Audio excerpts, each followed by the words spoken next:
మెగా9 TV. రాజకీయాల్లో ఎవరూ శాశ్వతం కాదు. ఎంతటి ఉద్దండులైనా ప్రజల ఆగ్రహం కట్టలు తెంచుకుంటే పేక మేడల్లా కూలిపోవాల్సిందే. 34 ఏళ్ల వామపక్షాల కంచుకోటను బద్దలు కొట్టి పశ్చిమ బెంగాల్ గడ్డపై తనకంటూ ఒక సామ్రాజ్యాన్ని నిర్మించుకున్న సింహం మమతా బెనర్జీ. దీదీ అని బెంగాల్ ప్రజలంతా ప్రేమగా పిలుచుకుంటారు. ఒకప్పుడు బెంగాల్ ప్రజలు ఆమెను ఆపద్బాంధవిగా ఆరాధించారు. కానీ కాలం ఎప్పుడూ ఒకేలా ఉండదు. ఒకప్పటి జనం నాడి వేరు, ఇప్పటి జనం తీరు వేరు. ఏ రాష్ట్రాన్ని అయితే ఎదురు లేకుండా ఓ ఫైర్ బ్రాండ్ లీడర్ గా పాలించారో ఇప్పుడు అదే రాష్ట్రంలో దీదీ ఒక భయంకరమైన దారుణమైన ఓటమిని చవిచూశారు. అసలు తృణమూల్ కాంగ్రెస్ పతనం ఎక్కడ మొదలైంది? దీదీ చేసిన తప్పులేంటి? అజేయమైన మమతా సర్కార్కు సమాధి కట్టిన కారణాలేంటి?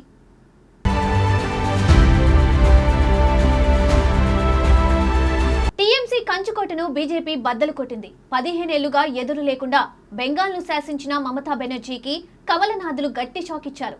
గత 2021 అసెంబ్లీ ఎన్నికల్లో బీజేపీ అంచనాలను తలకిందులు చేస్తూ మమతా బెనర్జీ అధికారాన్ని చేజిక్కించుకున్నారు. ఆనాడు బీజేపీ 10,000 కంటే తక్కువ ఓట్ల తేడాతో 40 స్థానాలు, 5,000 కంటే తక్కువ ఓట్లతో 20 స్థానాలు కోల్పోయి 77 స్థానాలకే పరిమితమైంది. దీంతో దీదీని గద్దె దింపడం అంత ఈజీ కాదని గ్రహించిన బీజేపీ ఈసారి వ్యూహాన్ని మార్చి విజయాన్ని కైవసం చేసుకుంది. ఇదిలా ఉంటే బెంగాల్ మళ్లీ గెలుస్తుంది. బీజేపీ అధికారంలోకి వస్తే ఇక్కడి ఆహారపు అలవాట్లను కూడా మారుస్తారు అంటూ మమతా బెనర్జీ ఎన్నికల్లో ఉధృతంగా చేసిన ప్రచారాన్ని ఓటర్లు సున్నితంగా తిరస్కరించారు. 15 ఏళ్ల మమతా బెనర్జీ పాలనపై ప్రజల్లో తీవ్ర అసంతృప్తి నెలకొన్నట్లు ఈ ఎన్నికలతో స్పష్టమవుతుంది. ముఖ్యంగా కొన్ని కీలక అంశాలు టీఎంసీ ఓటమికి బాటలు వేశాయని రాజకీయ విశ్లేషకులు చెబుతున్నారు.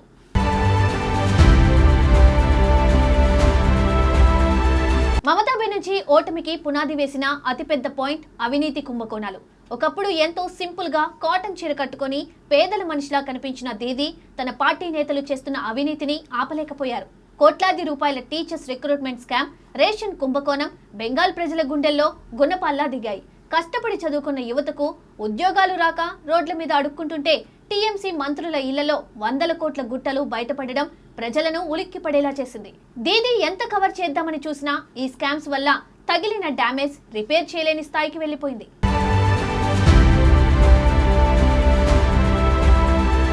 దీదీకి కవచం లాంటిది మహిళా ఓటు బ్యాంక్. లక్ష్మీర్ బండార్ లాంటి పథకాలు ఇచ్చి మహిళల దేవుడిగా మారిన దీదీ అదే మహిళల రక్షణ కల్పించడంలో దారుణంగా ఫెయిల్ అయ్యారు.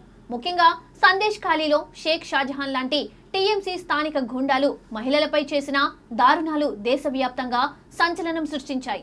మా మట్టి మానుష్ అన్న నినాదం అడుగడుగునా అపహాస్యం పాలైంది.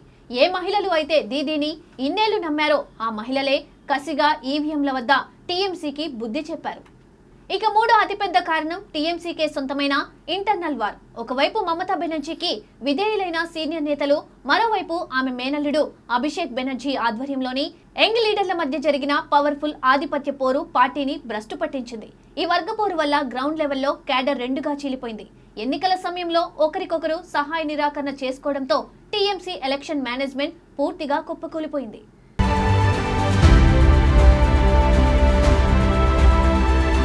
ఓటు బ్యాంకు కోసం మమతా బెనర్జీ ఒక వర్గానికి మాత్రమే కొమ్ము కాస్తున్నారని ప్రతిపక్షాలు చేసిన ప్రచారం గ్రౌండ్ లెవెల్లో బలంగా నాటుకుపోయింది.